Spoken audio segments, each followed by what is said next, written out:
Hello. Okay, so today we are doing like LED switches, not switches, like the bulbs for the GTR. We actually already started it up because there was a lot of stuff I wanted to be cautious about. It is a little scary working on a 30-year-old car. You don't want bolts to break or shit to break. We already started it. We're on the back side right now. So we're doing, so you're gonna need to remove your license plate for this. But we're doing the reverse light, which is right here, and the license plate light. So we did one side already. These sides are already switched to LED, but there's basically, actually, hold on, let's go back. There's two bolts right there for the reverse, right there for the reverse. And then there is one, there's actually two, so one's right there and one's on the opposite side of the for the license plate bulbs. You're gonna have to remove the license plate for that. Just be really delicate. They're little small Phillips screws. One right there. This is for the reverse. The part numbers for the reverse bulbs are, it's 1156, so it's a single prong connection on the bottom. The reverse bulbs, I believe, are 194 or 168. They go hand in hand.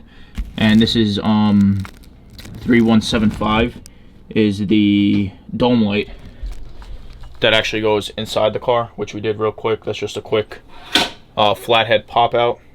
We're also taking time to really, is that gonna focus? To clean all this, because it's 30 years old. There's a lot of gunk.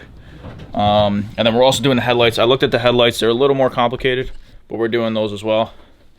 But yeah, we're gonna pop in these back ones and show you guys how they look. Also, another thing is you guys don't actually have to remove these from the car. So this right here, the reverse light, you can actually, like, this is the part that just turns. I'm not gonna be able to do it with one hand, hold on. So this, right, so it'll come out of the car like this, and then it'll kind of hang, and then all you need to do is actually turn this. Just be really careful because this stuff is old. And then it pops out right here. I'm just taking it out to clean up like all the gunk. And same thing for the reverse light.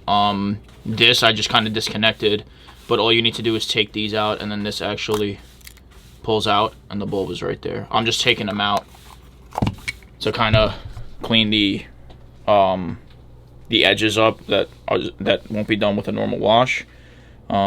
Just taking it that little extra further step. And another thing with the LEDs, just be super careful, because LEDs are polarity sensitive, I guess, because if you put it in one way, it might not work. So make sure you're testing it before you're buckling all these back up, and then you'll just have to flip it. So don't panic, you'll just have to flip it in the socket or into the terminals, and it should work that way. Okay, so they came out. So the back end is good. We're gonna move on to the front end of the car. Came out really clean, really simple. Nothing, I mean, the backs are even, the tails are even, we switched them to LED a while back. It just looks a lot cleaner now. It looks more modern. So we're gonna move on to the front. The front's a little untraditional. I was looking at it a little bit, but we're gonna see if we can rig something up. Okay, well, bad news. Well, not bad news. We got the wrong bulbs, and I can't get the other one back in. It's like a weird, I got an H3 LED. That's what I ended up researching on the internet, because unfortunately there's no like direct, well, there is, but that's what, there's like a direct part list for this. I'm gonna contact some people. I bought an H3, it's an H1 with like a 9003 socket. It's weird. So the headlights are a bust, but it wasn't a total bust. We ended up getting the rear end good. I just kind of want to update the lights to get everything up to spec.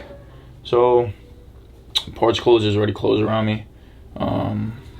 Like all the hours are cut in New York in terms of like what's going on, but we will cap it today. Tomorrow's Sunday. I don't know if they're going to be open, so if not, we'll finish this back up on Monday. Okay, so we figured out the headlights.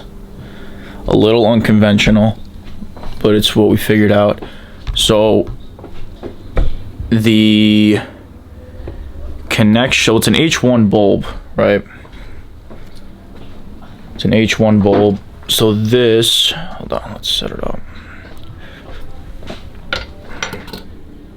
Okay. So this is the bulb that plugs into this connector, and then the harness to the car is this setting. Now the bulb we got is these two connections with the bulb, focus, with the bulb right there. Now the bulb fits in, right? It's on. I got one side in. So these are the differences. But the way I set it up now was, we figured out that, hold on, that I can mount it actually straight to the, and then there's actually this right here is a actual like a spin lock. So we set that up, and then we actually just hardwired it directly, not hardwired, but we found the positive and the ground and plugged it directly, is that gonna focus, to the harness. So those are the two wires that are right there, and we plugged it directly up there. It's a little unconventional, but I was talking to Dad and I figured out that we can mount it that way. Very little vibration. I still have that little dust cover for, I guess, moisture, even though I don't really drive it in the rain. But God forbid, like a puddle or anything. So one side is done, and it balanced in there. So like that dust, like the back of the fan on the LED is, I guess it's thick enough for that locking cover that goes over the dust cap to kind of keep it in place. So that's the way I'm doing it. So that's an H1 bulb, right? This is the H1 LED that I got. I don't know if they sell other H1 LEDs like that, with a fan at least. But the running light, and this is a 91. I don't know if the 90, if any other years change, but H1 for the running light.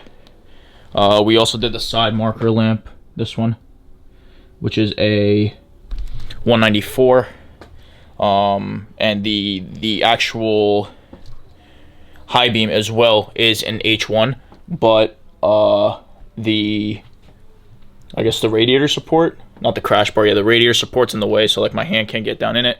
So we're gonna do those two, just the running light and the headlight. Those are the main ones that I wanted to change anyway. I don't really use high beams. It's just when I took it out in the morning the other day, or even at night, they're just, it's poverty, those other lights. So that's what we're doing.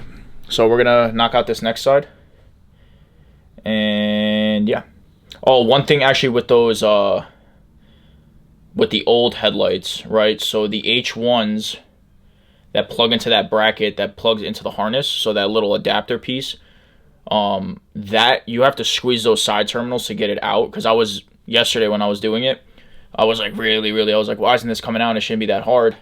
And I was scared, but then I realized you have to, it's like a squeeze and a pull. So just if you're, you know, if you're doing this to your Skyline, just be mindful of that. But yeah, I think that's it. We're gonna get these two done, and then get some, and then get like a little like scenic footage of what we did. Okay, so we're all done. That's what it looks like.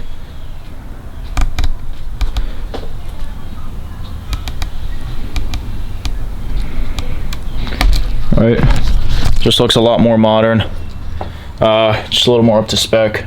So yeah, this is how the bulb comes out. So we basically, you know, it comes out like that, and then that's where we took those two spare wires from the LED, found the positive and the ground, and just kind of not hardwired them, but like plug them in. We're gonna electrical take them up, but for the most part, yeah, that's it. So if you guys like this little, definitely would not call this a how-to, but I guess a how-to, but a little DIY stuff at the house while we have the downtime. Sure to like, comment, subscribe, and we'll see you in the next one.